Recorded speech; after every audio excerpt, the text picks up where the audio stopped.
Our association helps with educating people about septic systems or on-site wastewater treatment systems. These systems are very important for water quality. When you build a home where you can't have city sewer, you are required to have an on-site wastewater treatment system. And there are many methods to treat your wastewater that comes from your home. So first of all, when your wastewater comes from your home, it is collected into a large septic tank. And once it is in the septic tank, it has to be dispersed into the field. And there's multiple methods for this to happen. The soil is your last treatment option. And so after the effluent or the wastewater is treated in the tank, it is then dispersed to the field, and all the microbes in the soil do the last treatment before the water is released back into our water table or our water resources. So here at this table, I'm going to be showing how the water is distributed from the septic tank. And so after the water is in the septic tank, it goes out to a distribution box, or a D box is what it's called for short. And that's what these concrete or plastic boxes are. And you'll see these buried in your yard.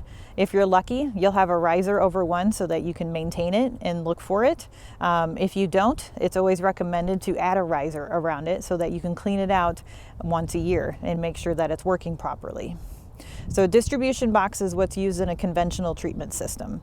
And a conventional treatment system is typically pipe and gravel is what's put out into your absorption field, or also called peanut pipe is the other method, and also shallow placement. Distribution box. The way this works is you have your effluent pipe that comes out of the tank, and it comes into this hole right here, which is usually punched out. This will be a pipe that'll dump into this yellow tray. So once this yellow tray gets full of water, it will actually tip and dump. And when it dumps, it goes into the other pipes that are on the bottom side of this tank here. And so that way, when you have 4 lines that come out of the tank, or you can have up to 6, because there's side pipes too, then it is evenly distributed effluent into all 4 lines, for example.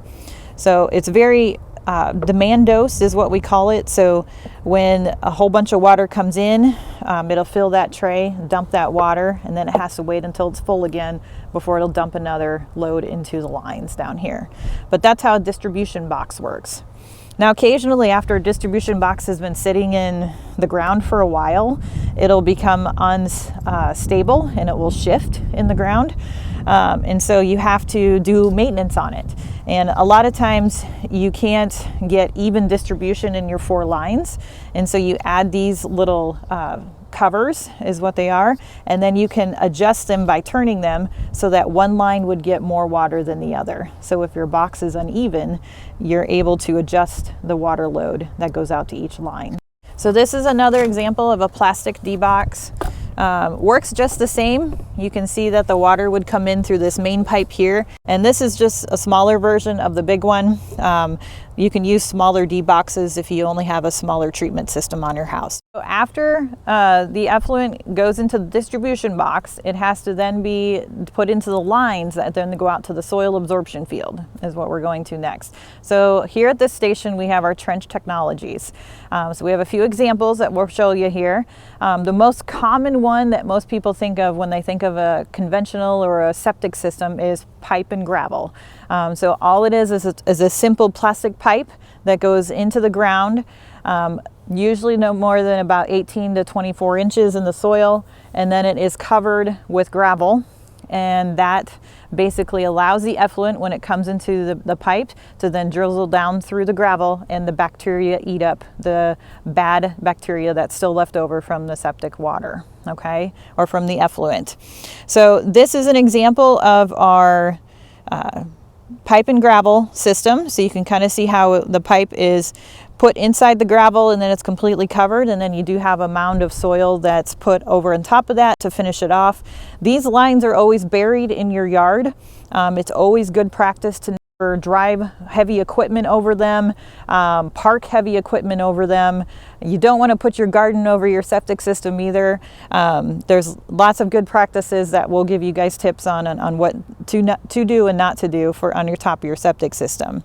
But this is the most typical septic system that's put in Missouri. When you are limited on space or you're in a spot that's really hard to put a system in, you can also put in, it's nicknamed peanut pipe, or it's polystyrene pipe. The way this pipe works is it has peanuts in it like this, and it just kind of gives more surface area for the effluent to drizzle down through and then to treat the wastewater. Now there's always two of them in a trench. One of them that doesn't have a pipe is called a dummy bundle. And then there's the one with the pipe that is the actual one that the effluent goes into and drizzles down through. So these are always placed side by side in your trench, and then they're covered with the soil to cover them back up. So this is an example of a septic tank that we have here. So typically from your house, you're going to have a direct pipeline that'll head out to your septic tank. It's usually a 1,000-gallon tank that's buried out in front of your yard, or to the back side of your yard, or the side of your house. But these tanks are what hold the wastewater that come from your house. Wastewater is everything from toilets to kitchen sinks, to laundry. Everything, any wastewater that comes out of your house is what goes into your septic system. So you have to be very cognizant of what you're putting down the drain, because you can cause problems in your septic tank. All right. So this is a smaller septic tank. Typically they're a little bigger than this, but you have to have a 1,000-gallon tank minimum on your house anymore. Bigger houses usually have more, so the more bedrooms you have, the bigger the tank it's going to be on your house. Or you could have multiple tanks as well if you require that. The best thing about a septic tank, though, is that when you have an inlet pipe that comes in one side, and then you have the outlet pipe that goes out to the distribution box. Now, the best thing you can do to protect your field, your absorption lines, is to have an effluent filter.